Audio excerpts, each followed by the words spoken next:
Hello everyone, welcome to my channel. आज हम इस वीडियो में complex formation by lanthanides topic detail में डिस्कस करेंगे। जो लेंथेनाइट्स एलिमेंट्स का एक इम्पॉर्टेंट कैरेक्टरिस्टिक प्रॉपर्टी है। इस पर्टिकुलर वीडियो में हम डिटेल में समझेंगे कि लेंथेनाइट्स एलिमेंट्स किस प्रकार से कॉम्प्लेक्स फॉर्मेशन करते हैं। सभी इंपॉर्टेंट पॉइंट्स को हम डिटेल में डिस्कस करेंगे। प्रॉपर हैंड रिटन नोट्स आपको प्रोवाइड करूंगा जो आपके एग्जाम प्रिपरेशन के लिए बहुत हेल्पफुल होगा। साथ ही साथ हम लेंथेनाइट्स कॉम्प्लेक्सेस देखेंगे, उनका कोऑर्डिनेशन नंबर, उनका शेप एंड कॉम्प्लेक्सेस के यूजेस को भी हम डिस्कस करेंगे। कंप्लीट आपको नोट्स प्रोवाइड करूंगा, डेफिनेटली आपके लिए बहुत हेल्पफुल होगा। स्टार्ट करते हैं इसके बेसिक कॉन्सेप्ट से। कॉम्प्लेक्स क्या होता है? जब कोई धातु आयन अपने चारों तरफ लिगेंड जैसे कि H2O, Cl-, Cn- आदि को जो है कोऑर्डिनेट बॉन्ड से बांध लेता है तो उस संरचना को कॉम्प्लेक्स कहा जाता है। ठीक है, सिंपल सा कॉन्सेप्ट है। कॉम्प्लेक्स किसे कहते हैं? जब कोई भी धातु आयन, ठीक है, कोई भी धातु आयन जब लिगेंड जैसे कि H2O हो गया, Cl- हो गया, Cn- हो गया, इन सभी को अपने चारों तरफ जो है कोऑर्डिनेट बॉन्ड के द्वारा बांध लेता है। मतलब लिगेंड्स और जो धातु होगा, जो मेटल होगा, आपस में जब कोऑर्डिनेट बॉन्ड के द्वारा जुड़ जाते हैं और जो कॉम्प्लेक्स का फॉर्मेशन करते हैं उसी को कॉम्प्लेक्स कहा जाता है। ठीक है, तो देखिए हमने जब ट्रांजिशन एलिमेंट्स के बारे में डिस्कस किया तो डी ब्लॉक एलिमेंट्स, तो वहां पे हमने देखा कि जो ट्रांजिशन एलिमेंट्स होते हैं वो इजीली जो है बहुत ही स्टेबल कॉम्प्लेक्स बनाते हैं। उसी प्रकार लेंथेनाइट्स भी कॉम्प्लेक्स का फॉर्मेशन करते हैं। लेंथेनाइट्स जो एलिमेंट्स हैं उनके जो आयंस होते हैं वो कॉम्प्लेक्स का फॉर्मेशन करते हैं, मतलब कि वो लिगेंड्स के साथ जुड़कर एक कॉम्प्लेक्स बनाते हैं। लेकिन अगर हम ट्रांजिशन एलिमेंट्स से तुलना करें तो ट्रांजिशन एलिमेंट्स की तुलना में जो लेंथेनाइट्स के कॉम्प्लेक्स बनते हैं वो थोड़ा सा कम स्टेबल बनते हैं। ठीक है, उस कॉन्सेप्ट को आगे हम समझेंगे। बाकी यहाँ पे आपको बेसिक ये जानना है कि कोई भी मेटल है और उस पे जब ये लिगेंड्स जुड़े हुए हैं और कोऑर्डिनेट बॉन्ड के द्वारा और आपस में ये जो हमारा कंपाउंड बनता है इसी को कॉम्प्लेक्स कहा जाता है। ठीक है, ये बेसिक हो गया। अब हम यहाँ पे इसका थ्योरी पॉइंट डिस्कस करते हैं। जो इंपॉर्टेंट पॉइंट्स हैं पॉइंट वाइज हम देखेंगे। लेंथेनाइट्स के कॉन्टेक्स्ट में हमको यहाँ पे कॉम्प्लेक्स फॉर्मेशन को पढ़ना है। So lanthanides with high charge ion form complexes more easily, therefore the order of tendency of lanthanide to form complexes in different oxidation state is as follow। ठीक है, तो ये कॉन्सेप्ट यहाँ पे क्या कहा गया है? जो लेंथेनाइट्स होते हैं अगर उनमें हाई चार्ज आयंस होते हैं, हाई चार्ज आयन है लेंथेनाइट्स के, तो वो इजिली जो है कॉम्प्लेक्स का फॉर्मेशन कर सकते हैं। जैसे यहाँ पे एक ऑर्डर दिया गया है, जैसे अगर +4 ऑक्सीडेशन स्टेट है, मतलब +4 चार्ज है किसी भी लेंथेनाइट्स आयन में, तो वो ज्यादा इजिली जो है कॉम्प्लेक्स बना लेगा +3 की तुलना में। ठीक है, तो ये ऑर्डर दिया गया है, घटते क्रम में ये है। +4 ऑक्सीडेशन स्टेट वाला जो आयन होगा वो ज्यादा इजीली कॉम्प्लेक्स बनाएगा, फिर +3 वाला, फिर +2 वाला। ठीक है, तो ये ऑर्डर आप ध्यान रखेंगे। जैसे कि हमारा सीरियम 4+ जो है ये ज्यादा इजीली कॉम्प्लेक्स बना लेगा, इजीली लिगेंड्स के साथ जुड़ जाएगा। लेकिन EU2+ जो है इसकी तुलना में कम जो है, मतलब थोड़ा सा आसान, मतलब कठिनाई से जो है ये कॉम्प्लेक्स बनाएगा। ठीक है, इजीली नहीं जुड़ेगा। तो ये एक इंपॉर्टेंट पॉइंट आप ध्यान रखेंगे, ये ऑर्डर ध्यान रखेंगे। जितना ज्यादा हाई चार्ज होगा किसी भी आयन में वो उतना इजीली जो है कॉम्प्लेक्स बनाएगा। ये लेंथेनाइट्स आयंस के बारे में है। कुछ और पॉइंट जैसे the smaller the size of any ion the greater is the tendency to form complexes. ठीक है, अब यहाँ पे इसी पॉइंट को पहले हम समझ लेते हैं। The smaller the size of any ion, ठीक है, किसी भी आयन का साइज अगर स्मॉल है, छोटा है, तो उसमें ग्रेटर टेंडेंसी, ज्यादा टेंडेंसी होती है कॉम्प्लेक्स फॉर्मेशन का। ठीक है, जैसे कॉन्सेप्ट ये है कि जो आयन का साइज अगर छोटा होगा, ठीक है, आयन का साइज अगर छोटा होगा तो उसका चार्ज डेंसिटी जो है वो ज्यादा हो जाएगा। ठीक है, आयन का साइज मतलब अगर कम है तो उसका जो चार्ज डेंसिटी है न्यूक्लियस में वो बहुत ज्यादा होता है। तो हाई चार्ज डेंसिटी वाले आयन जो है वो लिगेंड को ज्यादा मजबूती से जो है अट्रैक्ट करते हैं। ठीक है, हाई चार्ज डेंसिटी वाले जो आयन होंगे वो लिगेंड को बहुत ही ज्यादा मजबूती से अट्रैक्ट करते हैं, इसलिए कॉम्प्लेक्स फॉर्मेशन जो है आसानी से होता है। तो इसीलिए ये पॉइंट कहा गया है कि जितना स्मॉलर साइज होगा आयन का वो ज्यादा ही इजीली जो है वो कॉम्प्लेक्स बनाएंगे। ठीक है, उसमें ग्रेटर टेंडेंसी होगा कॉम्प्लेक्स फॉर्मेशन का। ठीक है, क्योंकि वो बहुत ही ज्यादा अच्छे से जो है लिगेंड्स को मजबूती से अट्रैक्ट करके रखते हैं। ये पॉइंट हो गया। And lanthanides ion do not form complexes as easily as transition elements because the size of lanthanides ion is larger than that of transition element। ठीक है, तो ट्रांजिशन एलिमेंट्स की तुलना में लेंथेनाइड्स उतना स्टेबल कॉम्प्लेक्स फॉर्म नहीं करते, उतना आसानी से नहीं करते हैं, क्योंकि जो लेंथेनाइड्स आयंस होते हैं उनका जो साइज भी होता है वो बहुत ज्यादा होता है। और अभी हमने कॉन्सेप्ट पढ़ा कि अगर साइज आयन का छोटा होगा तो ज्यादा इजीली जो है कॉम्प्लेक्स बनाएगा। लेकिन लेंथेनाइड्स आयंस का ये है कि उनका साइज जो है वो तो थोड़ा बड़ा होता है, लार्जर होता है, इसीलिए वो उतना इजीली जो है कॉम्प्लेक्स नहीं बनाते हैं। इसके अलावा एक और रीजन ये भी है कि जैसे अगर हम ट्रांजिशन एलिमेंट्स की बात करें तो उसका लास्ट इलेक्ट्रॉन डी ऑर्बिटल में जाता है और डी ऑर्बिटल बाहर में ही होता है, ठीक है, मतलब लिगेंड्स के साथ अच्छे से ओवरलैप कर पाता है और स्ट्रॉन्ग कॉम्प्लेक्स बनाता है। लेकिन अगर हम लेंथेनाइड्स एलिमेंट्स की बात करें तो लास्ट इलेक्ट्रॉन एफ सबसेल में जाएगा और एफ ऑर्बिटल जो होगा, जो 4f ऑर्बिटल होता है वो इनर होता है, ठीक है, मतलब इसके बाहर 5s 5p होते हैं। तो ये जो 4f जो ऑर्बिटल होता है वो उतना अच्छे से लिगेंड के साथ ओवरलैप नहीं कर पाता है, इसी का स्ट्रॉन्ग ओवरलैप नहीं करता है, इसीलिए यहाँ पे स्टेबल कॉम्प्लेक्स ज्यादा आसानी से नहीं बनता। तो ये दो कॉन्सेप्ट आप ध्यान रखेंगे, आई होप आपको समझ में आ गया होगा, ठीक है। तो ये कॉन्सेप्ट है।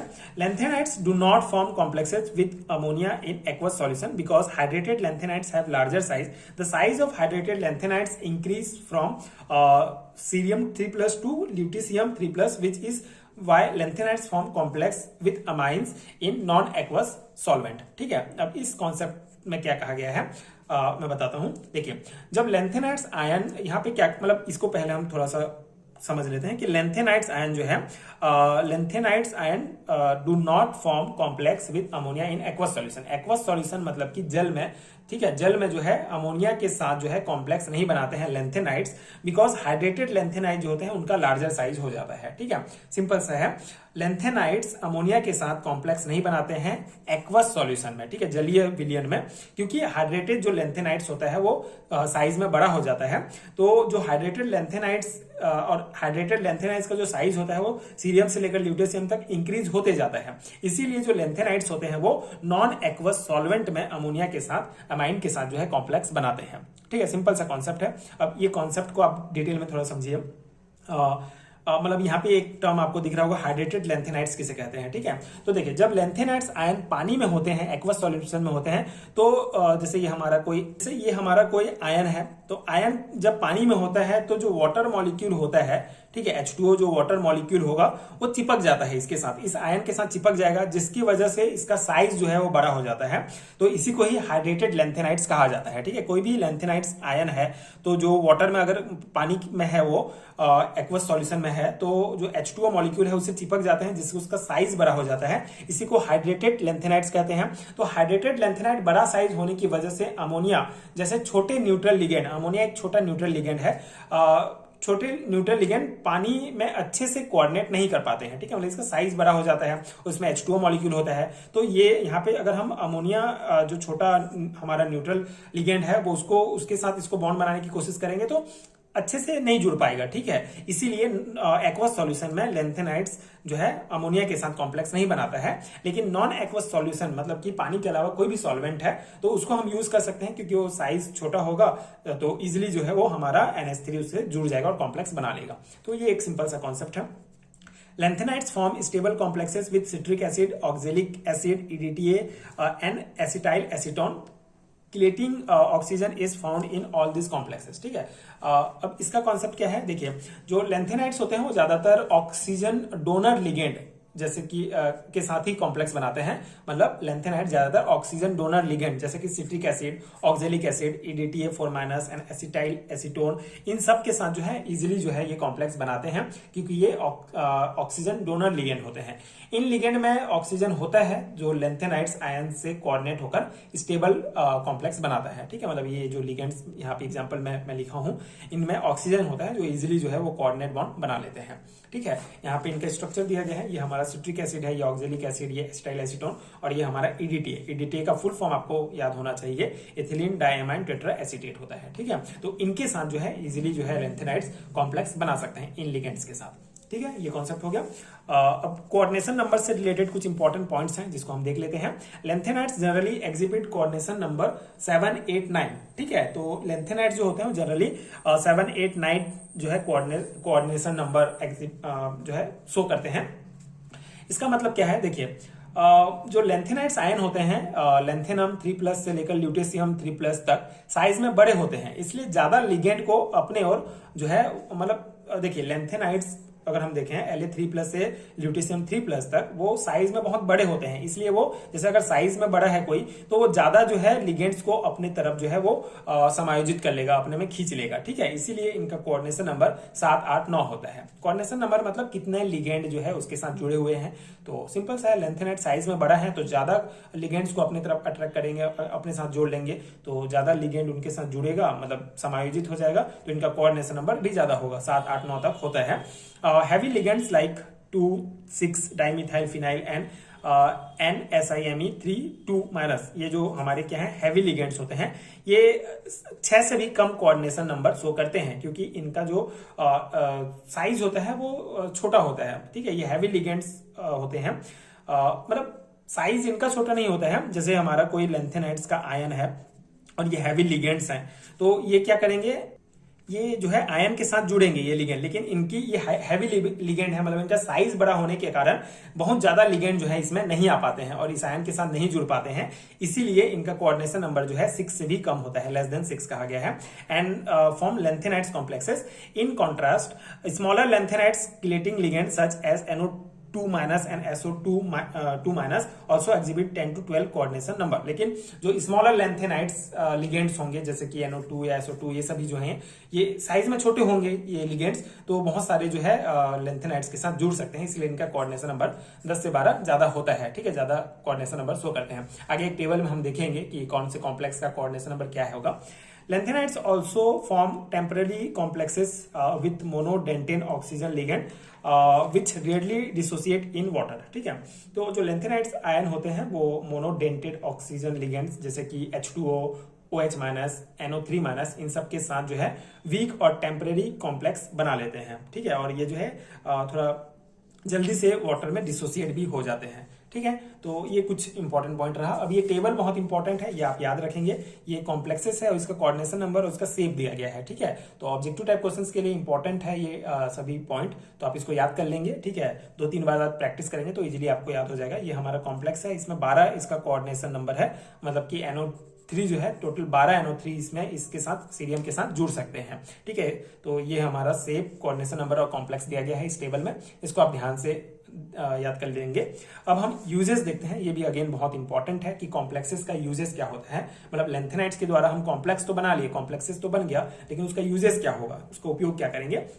तो पहला है इन सेपरेटिंग लेंथेनाइड्स, ठीक है, लेंथेनाइड्स की सेपरेशन में। इसका अर्थ क्या है कि अलग अलग लेंथेनाइड्स की प्रॉपर्टीज बहुत सिमिलर होती है, लेकिन उनकी कॉम्प्लेक्स की स्टेबिलिटी अलग अलग होती है, ठीक है। तो इसी प्रिंसिपल को जो है लेंथेनाइड्स के सेपरेशन में हम यूज करते हैं, ठीक है। मतलब इनके कॉम्प्लेक्स जो बनते हैं वो उनका स्टेबिलिटी अलग अलग होता है, तो उसी मतलब देखिए लेंथेनाइड्स एलिमेंट्स हैं, उनका प्रॉपर्टी सेम है, तो उससे हम थोड़ा सेपरेट करने में हमको थोड़ा कठिनाई होता है, लेकिन हम कॉम्प्लेक्स बना लेंगे, फिर कॉम्प्लेक्स की स्टेबिलिटी अलग अलग होती है, तो उस हिसाब से हम फिर लेंथेनाइड्स एलिमेंट्स को आसानी से सेपरेट कर सकते हैं। सेकेंड हमारा यूजेस है beta diketone complexes of EU3+ and PR3+ are dissolved in organic compound and used as lanthanide shift reagent, ठीक है। ये शिफ्ट रिएजेंट एक इंपॉर्टेंट पॉइंट है। देखिए beta diketone complex of EU3+ and PR3+ ये organic compound में जो है डिसॉल्व हो जाते हैं, ठीक है। ये जो EU3+ और PR3+ के बीटा डाइकीटोन कॉम्प्लेक्स हैं ये ऑर्गेनिक कंपाउंड में इजिली डिसॉल्व हो जाते हैं और इन्हें लेंथेनाइड शिफ्ट रिएजेंट कहा जाता है। मतलब इजिली जब ऑर्गेनिक कंपाउंड में डिसॉल्व हो जाएंगे, घुल जाएंगे, तो उनको कहा जाता है लेंथेनाइड शिफ्ट रिएजेंट, ठीक है। और ये जो लेंथेनाइड शिफ्ट रिएजेंट होता है इनसे जो है NMR स्पेक्ट्रम क्लियर और सिंपल दिखाई देता है, ठीक है। तो इसको हम NMR स्पेक्ट्रम को देखने के लिए यूज करते हैं, ठीक है। तो ये एक इंपॉर्टेंट यूजेस है।